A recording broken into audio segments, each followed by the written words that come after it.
The Cubs are really trying to thread a needle here. That's if they're trying to thread a needle. What I'm getting at is, again, going back to Lindor Olsen, one way was to trade for him and make a huge offer and hope he signs up, and then he doesn't care if he gets hurt this year, has the worst year of his career, whatever the case may be. He can avoid visiting 7 cities next November and December, and he's done. They didn't do that. They're going to wait it out, and I think try to grab him in that moment this summer. Jesse, paint the picture of what happened this morning. I tuned in for my usual Cap and J Hood fix, as I do every morning. I love those guys. And then I always hear you, I think it was at 8:30 this morning or something like that. And your report became Cap's report. Right. Take us through that and what happened today. Yeah, I mean, I just repeated what I said on Baseball Tonight on Sunday because Jay Hood asked me for some Tucker news, and I kind of was basically just refreshing the news. It's really that they haven't talked yet, and there's no plans to talk yet. You know, obviously they will at some point, but there's no urgency in this moment. I mentioned that. And then I also mentioned something that was described to me, and very specifically about Tucker and the transaction of trading for him and how it's different than 2 other transactions that happened in recent years. Francisco Lindor went to the Mets. Matt Olson went to the Braves. They were acquired and then signed right away. It was described to me as one transaction, trade and sign, trade and sign. The Cubs are treating this as 2 transactions. We traded for him. Now we're going to concentrate on the 2025 season. And then at some future point, we will talk about signing him, hopefully before November when he becomes a free agent and everybody can sign him. So that was kind of me refreshing the Tucker news. The Cap jumped in and said that, I guess he said this on his recap show, that he heard that the Cubs are getting their heads around paying whatever it costs to keep Tucker. That's the quote, whatever it costs. And it's not a source-off, guys. It's just a difference of how we go about it. He's a talk show host. I'm a reporter. And if you want to peel back the layers here, like if Cap or I took that to Bristol and wanted to make a headline and Cubs, whatever it costs for Tucker, they'd ask me 2 questions. What does that mean? When he becomes a free agent, the Cubs will match and exceed any offer he gets. And even worse, before he becomes a free agent, Tucker can just write his own check. So I don't know if Cap meant it literally. If he did, then those are the questions like Bristol would ask me, and I'd have to answer those before I could write that story. And if he meant it figuratively, like the Cubs love him, they're going to pay a big amount, well, that's not a shock. We know that they're going to go after him. They will make that big offer. It's whether it's the offer that will keep him here before the Yankees and Phillies and Dodgers and other teams get involved. So what you're hearing is there's no new news as far as there's been no earth-shattering change of thought with the Cubs as far as how they're going to attack Tucker. No, I have not heard that. I'm not denying that maybe he was told that in a figurative sense, meaning, man, we really love this guy after a month. We're really going to go after him. But I have not heard any change.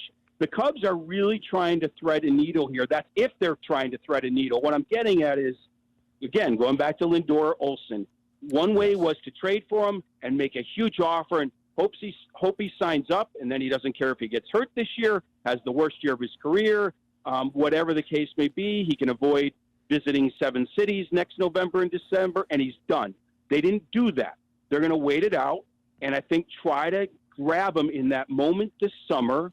Hopefully they do this. I don't have this for sure. They grab him in that moment where he's now established here. He likes it here. It's a good environment. And they make one big offer, even though he's months away from free agency, and maybe he jumps at it. That is possible. I don't know that for sure. The worst case scenario is they just wait till the end of the year and they treat him like any other free agent. And that is still a possibility as well. Isn't it all just rhetoric until you start to hear signs or there's reports that there is significant money numbers being thrown around? Because otherwise, if you're Tom Ricketts and his people, it's easy at the end of April after you've had a really inspiring first month of the season and the vibe is good to say, oh, yeah, we love the guy and we're going to do whatever we can to get him. Like, that's just, there's no substance behind that, Jess. Tom, you're so right. It's noise until further notice. That's all it is. You can say whatever you want about what the Cubs are thinking, what they might do. Until they start doing it, until the sides start talking, it doesn't matter. Yeah, it's rhetoric. Doesn't matter. It's just noise. And that's why I said this a few weeks ago when I went on with them, when they had, remember those couple reports that were sort of fringe reports that they had started negotiations? I went on and I said, no, that is not happening yet, because he's too big of a player. This is too big of a story for misinformation to just linger out there. And I'll be the first person to say I'm wrong about something, or this isn't happening the way I thought it was. For example, when Shohei Ohtani was approaching free agency, I went on the air, I think, with you guys, and I said, I'm hearing the Cubs are really going to be interested, like they're really going to push their chips in. It could be a push their chips all in moment for the Cubs. And you know what? They did push some chips in, and then they got out of the hand at $500 million. They tapped out at $500 million. So I was kind of right, but I wasn't completely right, because they didn't go to the max. So it's the same situation here. They might be talking about whatever it costs. By the way, I don't know if Tucker's camp subscribes to the recap, but if they do, then they're going to love seeing that. They're going to love reading whatever it costs. There's no way the Cubs are putting that out there, right, in a real sense. So, I think that this is all noise until we have some movement. Movement is an offer. One side goes to the other, says, let's start talking, something to really report on, rather than just things we might be hearing or thinking. The thing that gets to me as a Cubs fan, and it's what got to me on the day that they acquired him, and it took some joy away, and people are like, Silvy, you're never happy. I was thrilled that they got Kyle Tucker. Kyle Tucker is a baseball player that we haven't seen on the north side since Chris Bryant was, competing for MVPs in 16 and 17. But what I didn't like was, I think what the good organizations do is they don't look at it as two separate moves, like you just said, where we're going to trade for him, and then a completely separate move is doing the free agency. I think you get into the boardroom there, you bring your ownership in, and you say, guys, we have an opportunity to get a top 10 player, someone who is right in their prime, but he's only on the last year of his deal, and this is why he's available. We have to approach this thing and give him an offer to lock him up now, so we're not getting rid of players who could help us in the future and then lose them at the end of 1 year, when we may not even be a true World Series contender this year.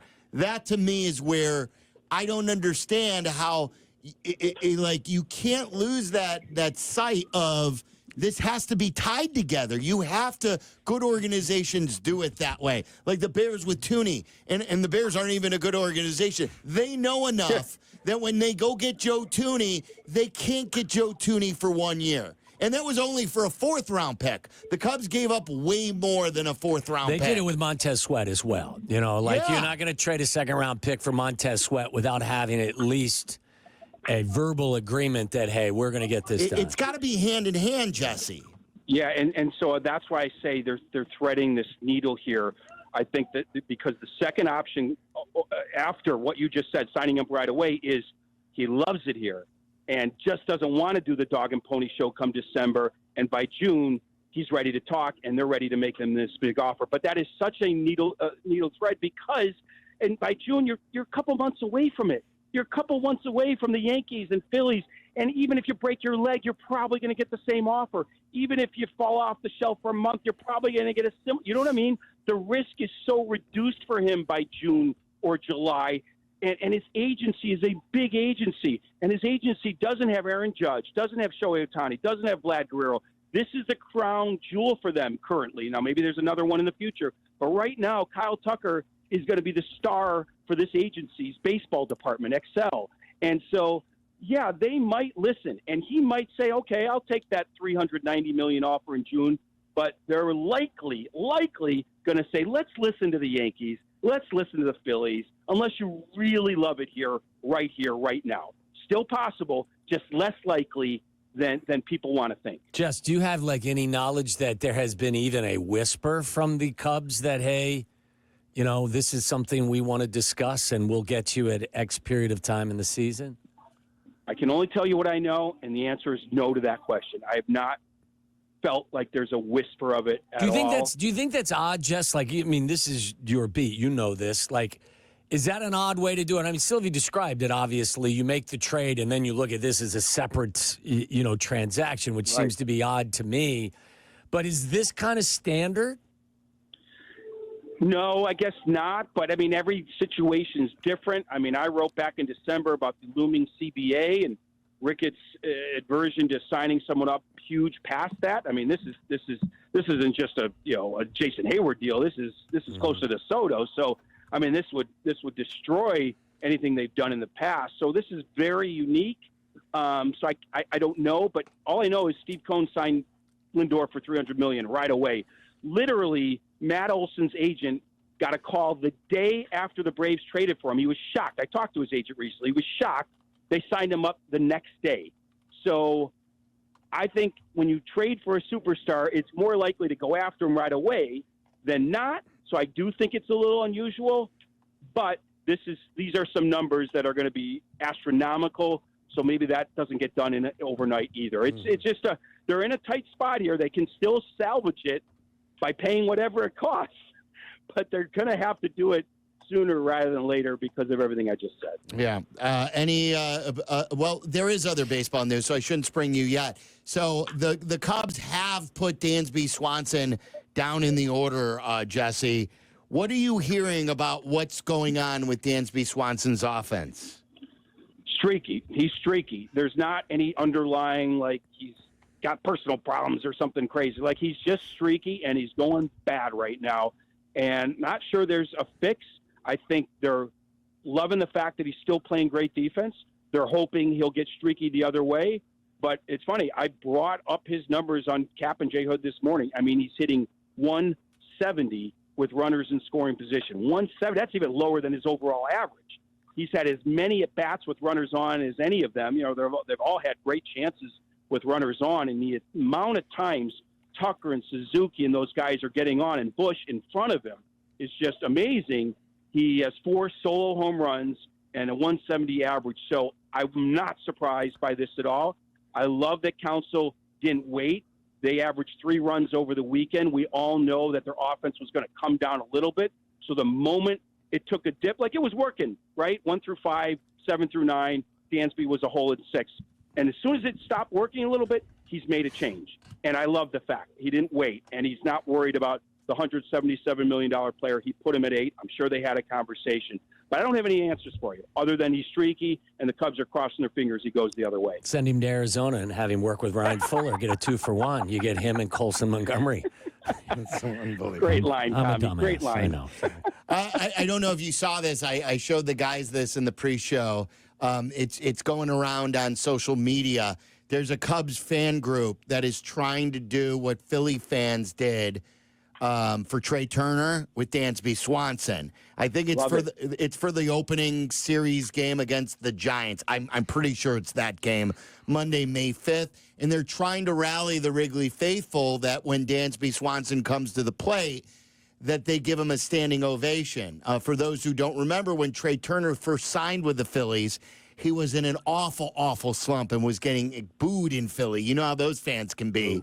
And so one fan called into a radio station. They made a documentary about this and said, look, I know this is not like Philly fans, but we need to give Trey Turner a standing ovation and let him know we're all behind him. And after that moment, Trey Turner completely turned around his season. He started hitting and becoming the beast that he's always been again with the Phillies. So Cubs fans are trying to do that, I believe. I think it's May 5th. So let me ask you, do you think that works as well for a player that's been here for a few years? Like Trey Turner was new to Philly, and so this was kind of his introduction, and he needed a boost, and he got one. Does it work as well for a player that's been here on an offense that's actually going well? Like, will it have the same effect, or is it sort of embarrassing for him? I'm just wondering how he'll take it in. I don't think it can hurt. Like, okay. I don't know how much, like, if Trey Turner was going to turn around, it probably took some stress off of him and started But I would say that what would it hurt if Cubs fans did try to do this? And he, whether he's struggling after that, so be it. But it's worth a shot. Yeah, it is. It is. It feels weird though, But I guess if there's momentum leading up to that, it'll feel less weird. And we'll see what he does on this little road trip here. But yeah, I mean the struggles are mighty. I mean the strikeouts. That's the thing. It's one thing if you're hitting 220, right? But putting the ball in play, because you'll bring in some runs on this team by putting the ball in play. But the amount of swings and misses, and I love what DeRosa said. I think it was DeRosa to you guys about him. Like, come up with a little bit of a two-strike approach. Like, he feels a little bit all or nothing. I mean, we know he has some power. When we get to 2 strikes, like, hit it the other way a little bit. Nico Horner sees the ball really deep and goes to right field. I feel like, Dansby can learn from that. I really believe that. I thought D-Row was right on the money when he talked about that. Jess, would you like to take a guess as to when Kade Horton will find himself with a big league club? Yeah, I'll do that. I'm going to say June 3rd. Ooh. I'm going to say June 3rd. I'm going to say 1 more month, 4 or 5 more starts, as long as everything's going well, and he'll be up. I love the fact that council committed to him. Like, he's going to impact our team. He's going to impact our team, but obviously health and production have to continue. But I don't think they want to do that before June.